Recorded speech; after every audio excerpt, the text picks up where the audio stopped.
اللي بيشوف وصفتنا بيحب تفاصيلها ويموت فيها أكتر لما يعرف إنها اقتصادية وعلى قد الإيد.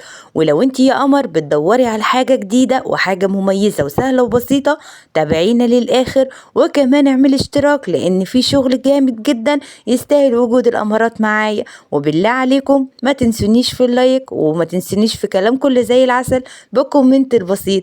يلا بينا نعمل كحك العيد بشكل جديد لسنة 2026. يلا يا أمارات صلوا على الرسول ويلا نبتدي على طول.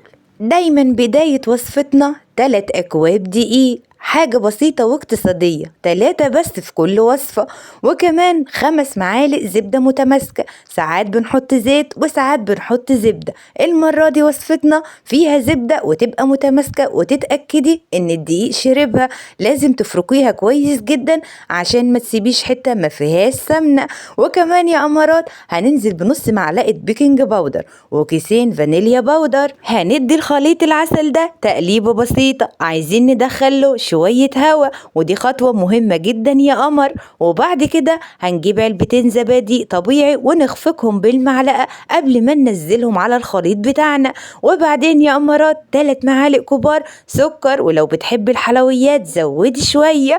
وكمان هنحط صفار بيضة كبيرة، وكمان معلقة لبن حليب كبيرة. ايوه كل حاجة تبقى كبيرة علشان الخلطة بتاعتك تبقى مقاديرها مظبوطة. هندي المكونات دي تقليبة بسيطة ونعجنها بالراحة بايدينا لغاية لما تتماسك وتوصل للسمك اللي حضراتكم شايفينه. اتمنى سمك العجينة تبقى الكاميرا موضحة وواضح لحضراتكم. وبعد كده نيجي لخطوة مهمة جدا في عمايل الحلويات، هنغطيها ونسيبها ترتاح لمدة 10 دقايق. نيجي بقى على عجينة الحشوة.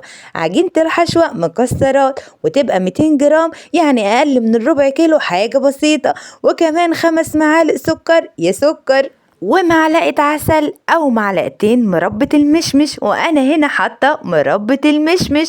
لو عايزة تحطي عسل حطي، ولو متوفر عندك المربى واحنا بنستخدمها كتير في وصفاتنا برضو حطي. وهنقلب عجينة الحشوة لغاية لما المكونات تتجانس مع بعض كده.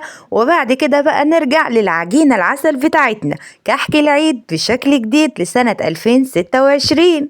مستنيين ايه يا أمارات؟ أتمنى اللي ما اشتركش ينورنا بالاشتراك، وما تنسونيش في اللايك بالله عليكم. العجينة بتاعتنا هنقسمها لنصين، لو ما عندكيش القطاع السكينة تمشي وعادي جدا كله ماشي.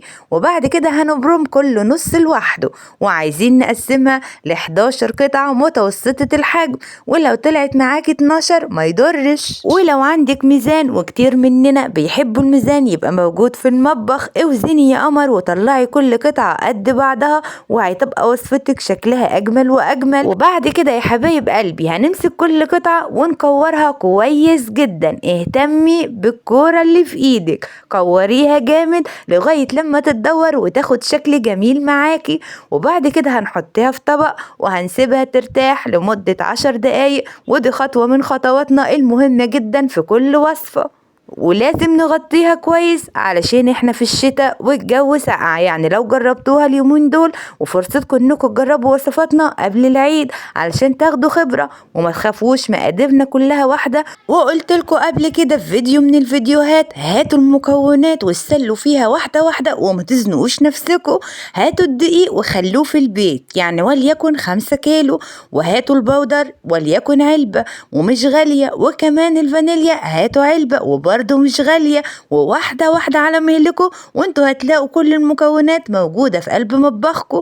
نرجع لوصفتنا اللي زي العسل، هنفرد الكور بتاعتنا واحدة بواحدة وما تطلعوش اكتر من كده قدامكم علشان الجو هوا وبرضه هتشقق واحنا خايفين تشقق مننا. وعودوا نفسكم يا أمارات، أي عجينة عليها خميرة أو بيكنج باودر أو نشا لازم تتغطى كويس وما تطلعش غير واحدة واحدة من تحت الغطا. هنفردها كويس وهنحط فيها الحشوة بتاعتنا اللي احنا مكورينها وبرضو كنا سايبينها ومغطيينها. وانا هنا خلصت الكمية بتاعتي، بس هاجي على اخر واحدة مش هحشيها. انا هنا هفردها وهبططها كده زي ما انتوا شايفين، وهجيب القطاعة اللي على هيئة وردة. وقلتلكوا قبل كده القطاعات ديت موجودة في المعارض المنزلية واشكال والوان. هتروحوا هناك هتنقوا اللي انتوا عايزينه، قولوله بس عايزة القطاعة اللي بنزين بيها الكحك، وهو هيطلع لكم شكل القلوب وشكل الورود وجميع الاشكال اللي انتوا تحبوها. ولو تاخدوا بالكم يا امارات، قلتلكوا العجينة هتعمل لكم 11 قطعة وممكن تعمل لكم 12 العدد الفردي، علشان اللي احنا هنزين بيها ديت ونعمل منها الورود. ولو طلع معاكي عدد زوجي برضو استغني عن واحدة وابتدي اعملي بيها الورود اللي انت شفتيها. نيجي بقى للخطوة العسل المهمة جدا. ما بين كل وردة ووردة انت حطاها هتبتدي بالمقص بتاعك بواحدة واحدة تعملي زي ما انا بعمل بالظبط. هتقصي العجينة ما بين كل واحدة وواحدة تعملي واحدة، وتاخدي بالك تخطفي المقص خطف، يعني ما تغرزيش المقص قوي. انت بتنتشي نتشة بسيطة كده عشان تطلع لك الغرزة العسل والشكل العسل اللي انت شايفاه ده. شايفين يا ولاد؟ شايفين يا بنات يا امارات؟ حاجة تستاهل بقكم اللي زي العسل، العين تشبع منها قبل البق. عندك شوكولاتة مخرزة حطي، وعندك سوداني برضو حطي، عندك بندق ماشي يمشي، كله يمشي. اي حاجة متوفرة جنب ايديكي حطيها يا قمر، اوعي تزنقي الوصفة على نفسك. ولو لسه بتسمعوني لغاية هنا اسمحولي ارحب بكل المشتركين الجدد واقول لكم نورتوني يا حبايب قلبي على قناتي المتواضعة، وشكرا ليكم من كل قلبي على دعمكم اللي زي العسل، سواء كومنت او سواء لايك بسيط من ايديكم. بجد شكرا جدا انكم بتقدروا مجهودي. ناخد بقى وصفتنا اللي زي العسل على الصاج بتاعنا اللي زي السكر ده وندخله على الفرن. لو فرن عادي هيبقى شمعة صغيرة وهتقعدي جنبه نص ساعة وتخلي بالك من عجينتك عشان ما تتحرقش. ولو ميكروويف هيبقى 180 درجة وبرده نص ساعة وعينك عليه. ندخل على مرحلة التحلية. انا كان عندي شربات وحطيت عليه معلقتين عسل نحل. انتوا بقى يا بنات شربات يمشي، عسل برضو لوحده يمشي، وكمان مربى المشمش برضو تمشي، وكمان سكر بودر برضو ما يقولش لا، كله متاح. ده كحك ومتاح تحطي فيه اللي تحبيه.